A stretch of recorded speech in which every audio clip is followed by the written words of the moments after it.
Bonjour, c'est Virginie. La leçon d'aujourd'hui a pour titre « Des chants joyeux ».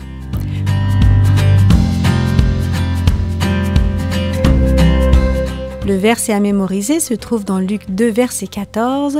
« Gloire à Dieu dans les lieux très hauts et paix sur la terre parmi les hommes qui l'agréent. » Il est difficile de garder secrètes des bonnes nouvelles. Lorsqu'il nous arrive des choses merveilleuses, nous avons envie de les dire. « J'ai une bonne note aujourd'hui à l'école. Mon équipe a remporté le match. » Peu importe la nouvelle, nous ne pouvons la garder secrète, surtout si c'est une bonne nouvelle. Il y a très longtemps, des anges ont partagé de très bonnes nouvelles. Les gens sont tellement occupés que personne à Bethléem ne remarque le pauvre couple qui entre dans l'étable derrière l'auberge. La ville est remplie de voyageurs venus pour le recensement. Les soldats et les fonctionnaires s'activent. L'enregistrement doit commencer au plus vite. On court d'un côté à l'autre. Qui pourrait s'intéresser à un nouveau-né? Dans le ciel, c'est différent. Les anges ne perdent rien de la scène. Au moment de la naissance de Jésus, ils entendent tout joyeux des chants de louanges. Sur une colline près de Bethléem, des bergers se réchauffent auprès d'un feu. Tout est tranquille. Leurs troupeaux de chèvres et de moutons se reposent paisiblement. Ces bergers parlent de leur sujet favori, le Messie promis. Oui, le Messie, celui qui viendra les sauver. Sûrement, il viendra bientôt. Tout à coup, le ciel se remplit d'une vive lumière.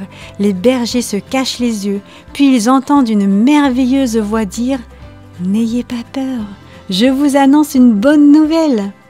Aujourd'hui, dans la ville de David, il vous est né un sauveur qui est le Christ, le Seigneur.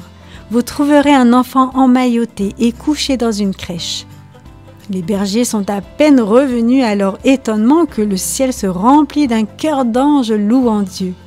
Gloire à Dieu dans les lieux très hauts et paix sur la terre parmi les hommes qui l'agréent. Tout aussi soudainement, les anges disparaissent. Les bergers se frottent les yeux. Il fait maintenant très noir.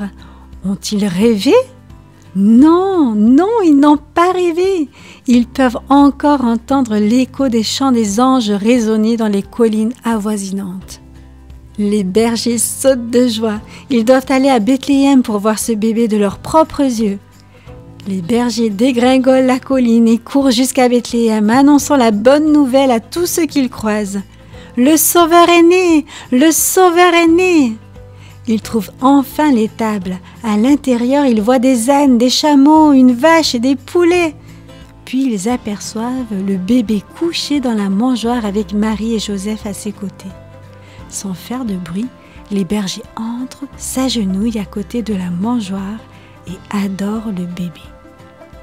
Et Marie garde toutes ces choses dans son cœur. Les anges ont été les premiers à annoncer la bonne nouvelle de la naissance de Jésus. Dieu désire que nous partagions également cette bonne nouvelle. C'est une nouvelle que tous devraient entendre, même si cet événement date de plus de 2000 ans. Tout comme les anges ont loué Dieu, nous sommes aussi reconnaissants pour le plus merveilleux cadeau de Noël de tous les temps, la naissance de Jésus, le Fils de Dieu, celui qui avait été promis depuis longtemps. À qui diras-tu cette bonne nouvelle aujourd'hui ?